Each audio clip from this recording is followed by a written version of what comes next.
នឹងធ្វើការប្រឡងប្រជែងផ្នែកកំណាព្យដែលតម្រូវទៅលើបេក្ខនារីគុយសុគាពាក់ស្លាកលេខក03នៅខេត្តកណ្ដាលបាទចំណងជើងគេដំបាញ់ខ្មែរបទពាក្យ7សូត្របែបកុមារបានិពន្ធដោយលោកតាមាស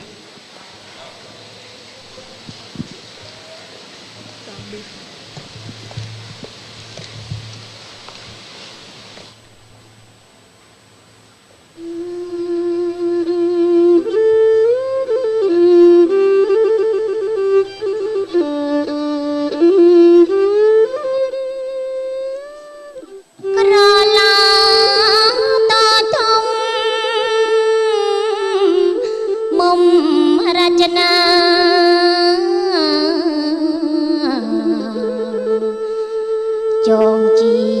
កុំផ្កាតងទេពញី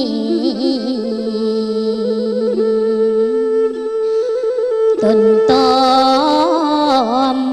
រំលេចក្បាច់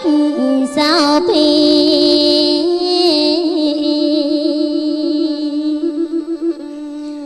សោភ័ណ្ឌគ្មានពេល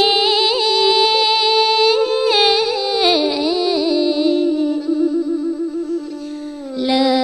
លោកា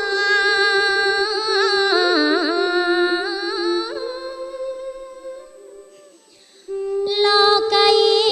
ស្រីអាយ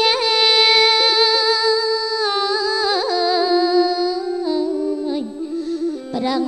បន្តរីរេរាវរគេដូនតា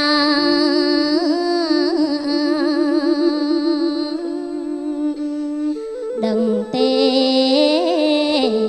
គេយើងកាងណាណា